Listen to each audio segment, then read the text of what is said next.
Welcome to the Girl Dad Show. Thank you for tuning in to another episode of the Girl Dad Show. Super excited to have Vijay on the show with me today. Vijay, thank you so much for taking time out of your busy schedule to be with me. Young, I'm so happy to be here. This is such a treat. Thank you for having me on. Well, let's jump right in. Why don't you tell the listeners a little bit about who you are and what you do? So I live in the San Francisco Bay Area. I am someone who has spent their career basically being either a founder or of service to other entrepreneurial leaders. And that shows up in a lot of different ways in how I, build businesses, invest, teach, coach, and write. But that's a real, I think core part of my identity and a common thread among the many things that I have done over the last, 25 or so years in of my career. And yeah, I'm also a proud dad of two girls who are right now 12 and 8. And Nice. keep me, busy and honest and on my toes. And also, I guess now we are 2.5 girls because we also have a 6-month-old Bernedoodle puppy who is right now snoozing at my feet. That's awesome. I can't wait to have a puppy as well. That's so fun that you got a puppy.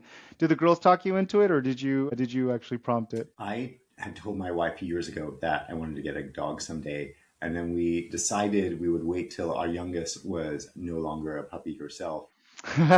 So then it seemed like we were all ready. And then I was a little bit reluctant because I'm like, oh, I'm doing all this stuff. We were raising a fund. I'm trying to teach this class. Am I going to shoehorn this in? But yes, the answer is we all came around to it finally.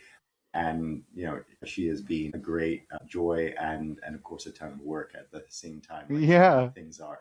Yeah, I feel like, I don't know how you feel about this sentiment, but it's like you can plan for kids, but you're never ready. And so I feel like puppies are kind of the same way. What do you think about that? Yeah, there is some 19th century Prussian general who said, no plan survives first contact with the enemy. And so, yeah, that is true for many things. So I think, we did our research and we talked to people and we did these things. And then, for the first couple of days, you're like, what is happening? And then for the first 4 weeks, it's like, why did we do this? And then what were we thinking? And then, 4 months later, you're, just so happy with the choice because, with the prepared mind, you figure things out. Yeah, that's absolutely true.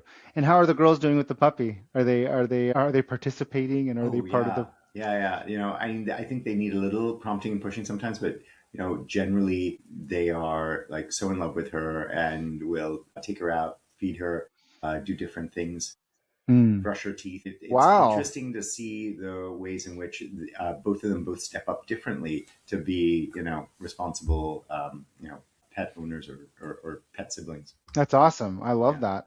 Yeah, my kids are a little younger than yours, so we have a 9 and 7, and we definitely want to get another puppy as well too. I think we're emotionally ready for it, but we're concerned that the girls won't understand how to help, right? And so we definitely want to make sure that they understand the severity of the situation, the responsibility of it, right? So they know that they have to participate. But I'm excited to hear about your journey. Sounds like it's going really well for you, and the girls are totally involved and they're stepping up. Yeah, so our journey's been, like anything, a work in progress. We are and constantly finding our way in a world that's moving pretty fast and with kids that are experiencing challenges that maybe we didn't have ourselves or learning things in a way that is new to us too. So I feel I'm learning really quickly, and being able to learn really quickly is important for our kids. It's also important for us, it turns out, both in That's business right. and in Absolutely. life. I have a really kind of random question because I'm also a girl dad and you're a girl dad. Yeah. And I've been debating this with my wife, but I've been requesting that we get a boy dog when we do get a dog because I just feel like I live in a house full of girls. Yeah. And I just wanted to offset it a little bit. But what is your thoughts on that? Did you have that any consideration on getting a boy dog versus a girl dog, or was it just whatever came up you took? That's a good question.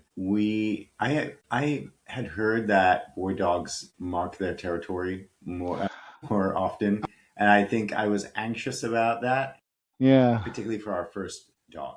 Yeah. So, and whereas we have friends who also happen to have two daughters very close in age, and they've always had boy dogs, and they're just different and goofy and have their energy, and we love their dog, Yeah. and so I think there's no like bad choice. It's just there are going to be things that you're that or I should say different things that you may be trained for is what I've observed. Yeah, that's awesome.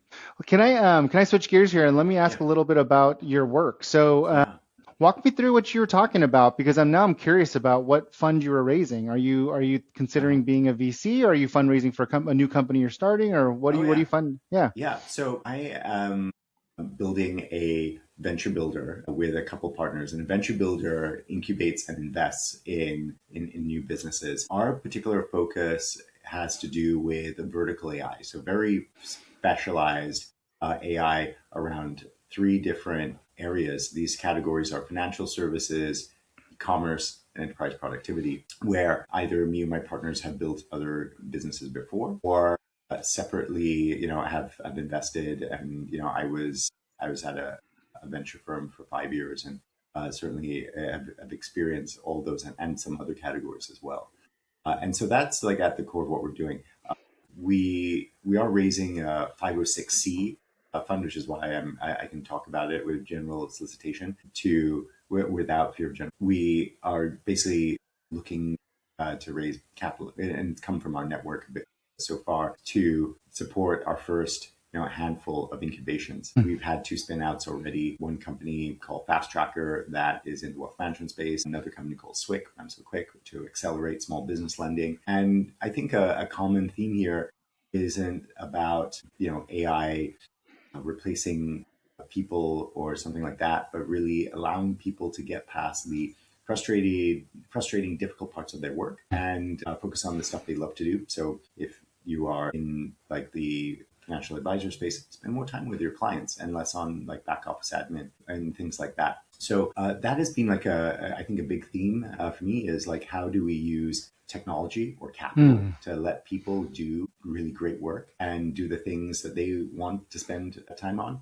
And I think key to enabling all this for me isn't technology, because we're a very technical team and we have a bench of AI research and product managers and developers and designers. We actually know that the biggest lever we have isn't that technology. It's not the capital that we've deployed or will in the future. It's leadership. That is a really scarce commodity, and I'm obsessed with this idea of leadership. And people sometimes joke because I wrote a book that came out a year ago called The Funding Framework, and it's about how to raise capital for your startup based on my previous experience helping many portfolio companies to raise early stage rounds. But I know that leadership is so important, because that's what changes our communities, our corporations, our countries, and all the institutions and places we care about.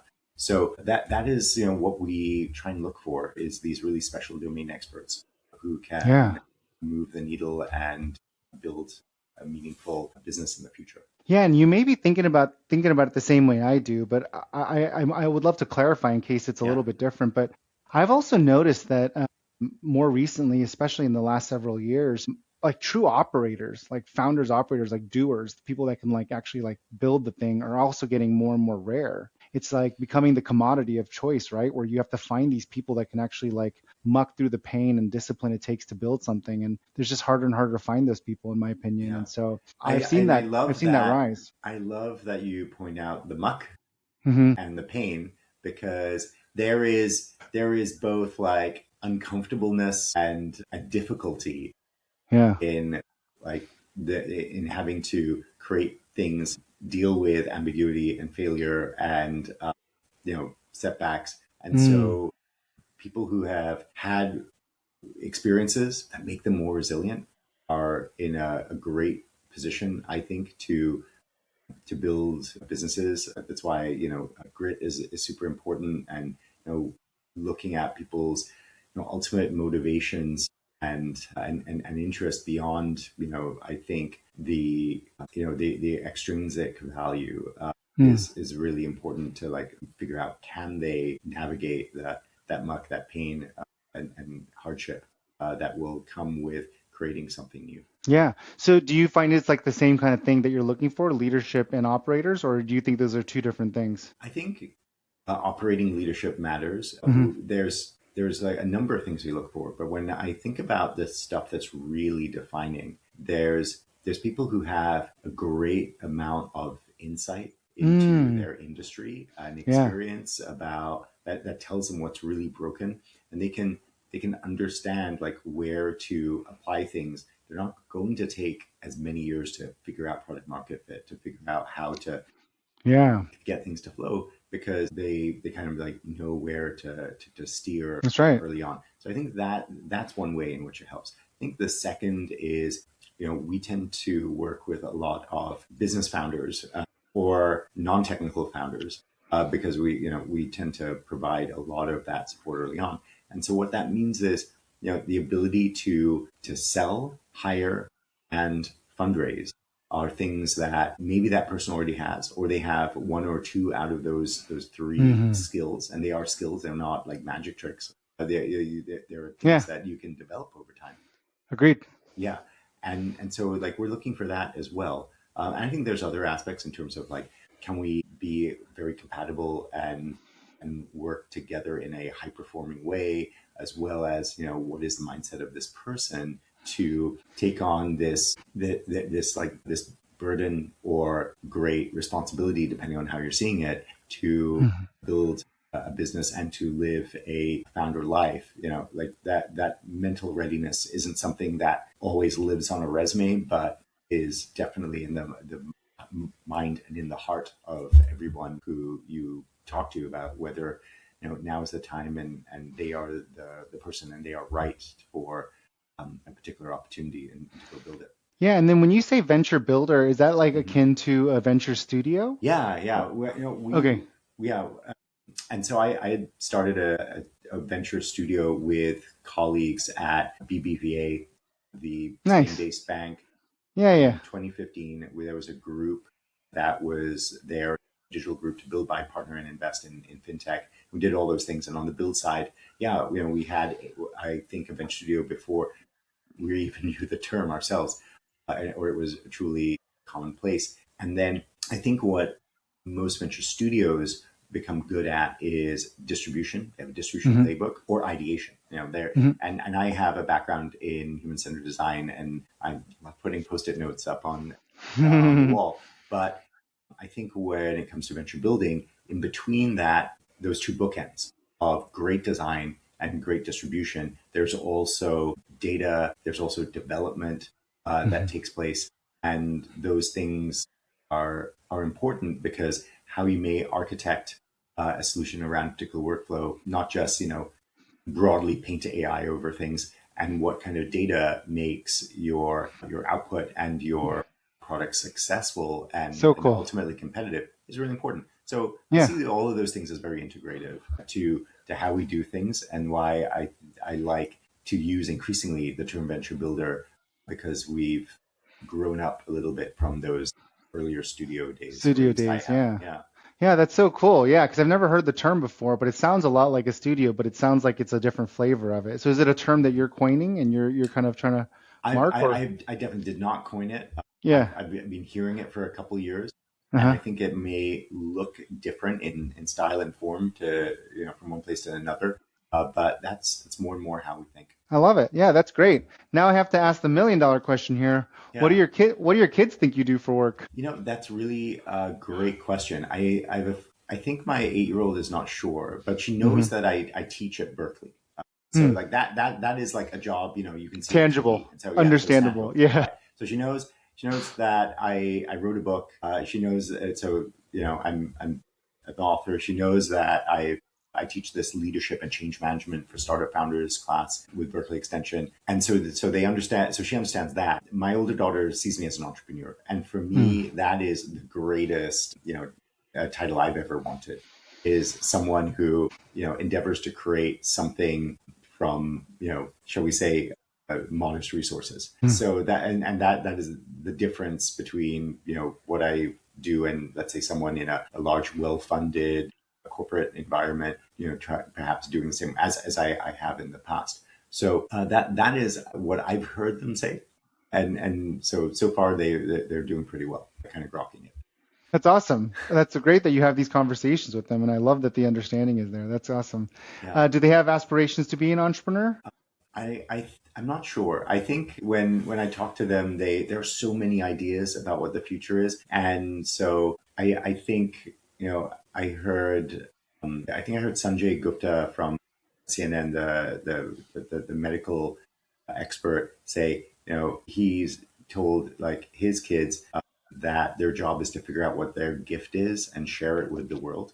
And Beautiful. so I really liked that. And I think, when I see what lights them up, what draws them energy, I wish I had, this framework when thinking when I was younger, is very different from one to the other. Like my older daughter likes to play golf, and she and she has like many talents. She's discovering investing in the stock market, but also has like vibe coded an app, and she is interested in debate, and really had fun with a kind of mini model UN of sorts this year. So I can see her continuing to explore all those different things, and in interesting ways. It may be that that any one of those things, where it might intersect with another, is where there's something special in all our kids. Not in that they are necessarily one thing or hyper specialized. I have a suspicion in this new AI age, if we can call it that, right? The ability to see what cool stuff happens in the collision of different interests and fields is where we'll create new patterns and see new patterns that machines can't. Yeah, super cool. That's awesome. And then when did you have them? At what part of your journey? Were you an entrepreneur at that point, or were you still an investor, or what made you make the jump into dadhood? Yeah. So we were expecting when I was still running my first startup, and that was nice. That was very stressful. Yeah. And it wasn't going that well. Like it was, yeah. So it was. I mean, we were growing a little bit. Unit economics were not good.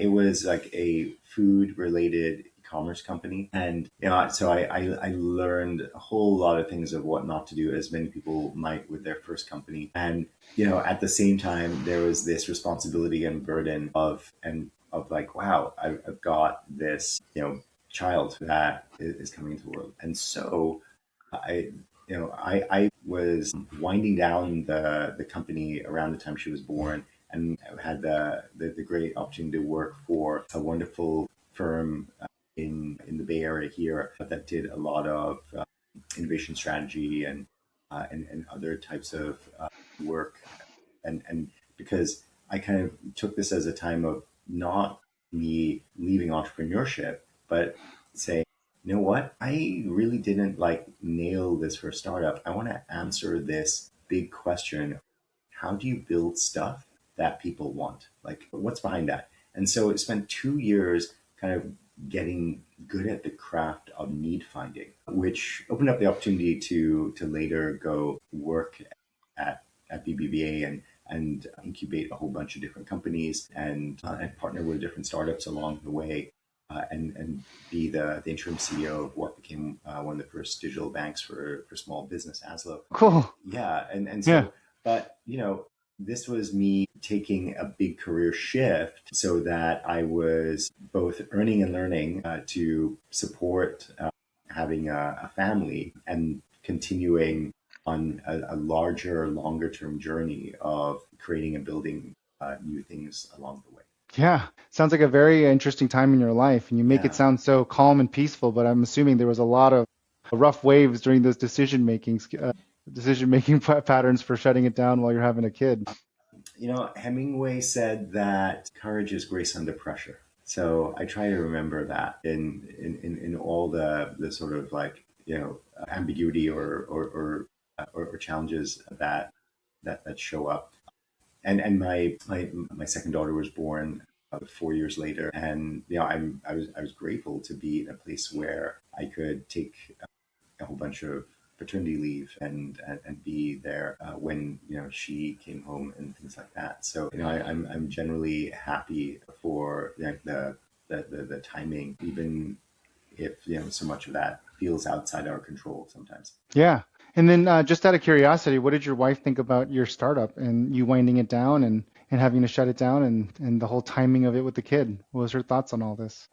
I haven't asked her about it in a while, but yeah, but I think whether it's between two co-founders or whether it's between family members or significant others, I think all human relationships are ultimately measured by the quality of communication. And so I think having conversations about here's what I'm thinking, here's what might happen, here's what also might happen, here's what we need to do, like when what are the inputs to making a decision if we need to make one, and if we don't know or can't yet, what else would we need to know? And so that is a really exploratory conversation that people need to be like totally comfortable with. And I'm fortunate to have had that in a partner. That's amazing. Yeah. The more I build businesses, the more I realize how influential my wife is. She's not actually from the business space at all. And if anything, she's more of a gardener and outdoorsy person. And so we're like polar opposites in interest. But the older I've gotten and the more businesses I've built, I can emphatically tell you that she is more impactful and influential in my businesses than my business partners are, co-founders are. She can literally make or break my attitude and make me run through a wall, like, to get something done, or she can, like, if I'm feeling too high or arrogant, she can bring me down as well and stabilize me real good. Yeah, in ways that I don't think anybody can in business, And so it's one of those things that's really interesting to me to always ask, like, when you're having a kid, because it's such a tricky time for entrepreneurs to have kids, because it's such a risky time in your life, trying to build a business and then trying to bring a kid into it. It's like just the mind's got to go through all these different scenarios. And so I love asking that question for those reasons. Yeah, and it never feels like the right time. And there's this great anxiety around, like, oh, I won't be able to do the things I did before or show up in the ways that I thought I needed to support certain priorities in the business. When it turns out, your job as a founder is to build a business, not be self-employed. And what that means is, if the business doesn't function without you, then you have a job. Mm-hmm. You don't have That's a company. You don't have a business. So that's step one. Is like you're the whole point is that you get there. And if you're not there yet, and that's okay, because you're probably because a lot of people aren't. The question is, who do I need around me to support, and what does that look like, and how may we have to make trade-offs and change our plans to allow for other things that matter to coexist. And that is really, really hard. And that's why, I, for the last couple of years, have become a certified executive coach, because I spent a fraction of my time when I was at 500 Global, including when I was leading the portfolio team, to talk to founders about things that they were perhaps struggling with. It could be a co-founder issue. It could be navigating a difficult commercial sale, or dealing with an investor who was ghosting them or giving them a hard time. And that's when, I realized, helping coach, that is to like get the individual to find their solution and their approach, was really, really important, because that conversation allows them to see themselves and understand, okay, I have these values or this North Star, and based on that, I can make those trade-offs and make choices like, we're talking about, with greater confidence. Yeah, that's awesome. Before I go to my normal line of questioning, what did you do at 500 again? I heard 500 Global, but yeah. I spent 5 years there. First, leading corporate innovation and partnerships, which meant starting accelerators and incubators around the world, which was really exciting, with folks like GM, Siemens, LG, Visa, Petronas, and others. And then subsequently, we created a portfolio value group where I spent years and helping customer connections, raising capital, and developing community among the hundreds and hundreds of companies that Fatherhood Yeah. is invested in about 80 countries around the world. So fun. I I had a company that was in batch 3. So Amazing. I'm an Okay. entrepreneur, old school 500. And then Yeah, I had Christine on the show like 2 months ago. So she was that's a guest on amazing. my show. Oh, And then that's I great. just had dinner with Tim last month. So kind Wow. of fun little 500 little How synergy cool. there. That's so Yeah, fun. Yeah. that's lovely. I just had to ask, but I am curious as to what you think some of the big things that you're working on right now are. So, what does success look like for you for the next 5 years as you think about your business trajectory? What are you trying to learn? What are you trying to unpack? And what are you like focusing on in this next chapter? So specifically for business? Yeah, because I'm going Kind to of. literally ask you about Yeah. parenting right Yeah. after. Yeah. So do Okay. All business right. first. Okay. Yeah. Right. Because both those things are constantly Oh, juggling in your head. Because so I would yeah, say on the business side, our right now we're incubating 4 or 5 companies a year. that's right. We will scale that to 8 or 9. What's nice is we have a number of building blocks and components that we think will be leverageable across many more companies. Right at the moment, we've spun out 2 companies. We're finishing incubation of 1, and we're about to start a 4th. And so, I'd like to see us go deeper into some of our different thesis areas. So, right now that looks like next going after AI and insurance and accounting and a bunch of other areas that complement what we've already done in wealth management and in lending. I think around commerce and identity and agents, there's a whole lot of opportunity. So I can think of specific businesses that we want to go build, and I think expand, growing the platform to be able to do more Cool. of it matters. And so, as I said, that has some technical requirements, and we'll be raising larger and additional funds to support that in the future. But I do believe we'll go after new spaces that we already care about, as well as expand our brain trust or our talented group of Mm, trusted advisors who we're lucky to have, who have had C-suite or GM or VP level roles in big tech companies that you can think of, like whether it's Google or Intuit or or RSA or others, but also built a number of valuable startups along the way and had multiple exits. So I think our secret weapon is again highly networked leadership, I love and that. so Yeah. we'll bring that into the fold more and more as we grow. So those are the things I want to do professionally. I also want to keep teaching for a couple hours a week in the spring my leadership class, and I think that will be very gratifying and very fun if I get to do those things. So yeah, I think that in that sense my work is a great gift. That's awesome. Those are great. Those are great professional goals for this next chapter. I love it. Build out a full platform. And I love the SME aspect of having those advisors that are Yeah. like domain and function experts. That's very clever.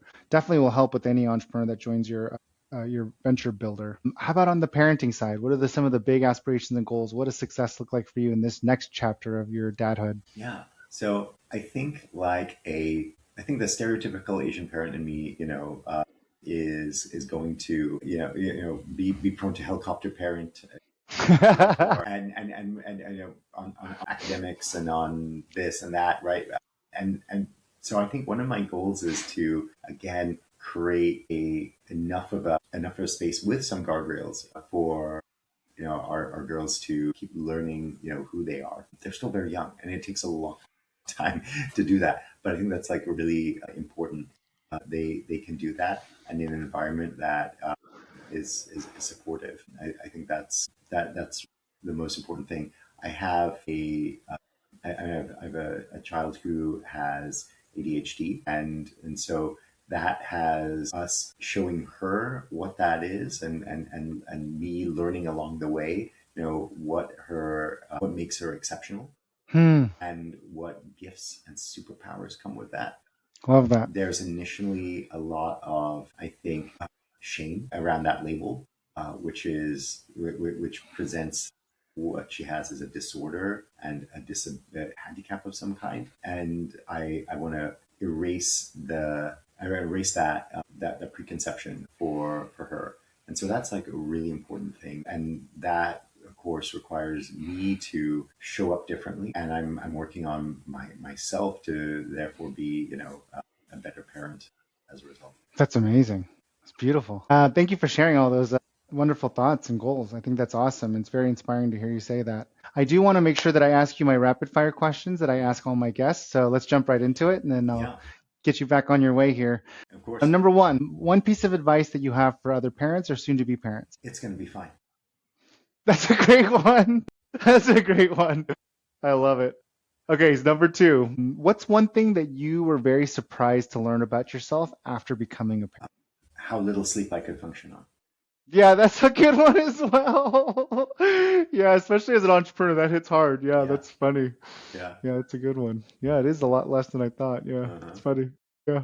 Yeah. All right, let's keep this moving. Do you have a favorite show or a podcast that you like, or a book that you like to reference back to, or that you'd like to share with other listeners? Yeah, I really love the Clayton Christian book, How Will You Measure Your Life? Oh, wow. Yeah, and so I mean, everybody knows him for The Innovator's Dilemma, but I have given this book to folks that I have mentored or worked with because it is like such a special set of ideas. And I mean, we can talk about that's a whole other episode. Yeah.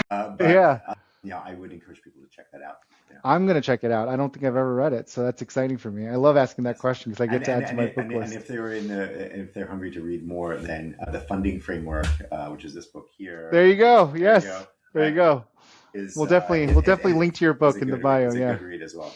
Yeah, I love that. Okay, and then to bring us home, when you're not being a venture builder and you're not being an awesome dad and an awesome husband, what do you do for fun? What are your downtime activities? I am embracing being a terrible golfer. But I have a daughter who is in the local PGA Junior League, and so she is there to correct me and make me better. And so I'd say there's that, and then forced breaks to think and relax by taking walks with our dog is important to me, as well as cooking. I like coming up with complicated cooking projects that will take a few hours on the weekend, and so I enjoy it when I get to do that. Oh, how fun! What do you have to double click before I let you go here? What do you mean complicated cooking projects? Give me an example. So I'm going to make like some ribs, and so I'm going to put this kind of rub on it takes them time. And smoke Yeah. them. And yes, exactly. And you can't mess this up. And I don't know exactly how like these like applewood chunks are going to burn and like how much smoke is. Yes. A lot of stuff that is like art, not science, right? As opposed to that's right. Pushing a button and then ding the microwave like that's right. Food, right? Like so. Yeah, that can be like one example of that. Or it's awesome. I love it. I love it. Things where I keep learning. Yeah, I love it. I love the whole learner's mindset. It's definitely a common theme throughout your life, it seems. That's great.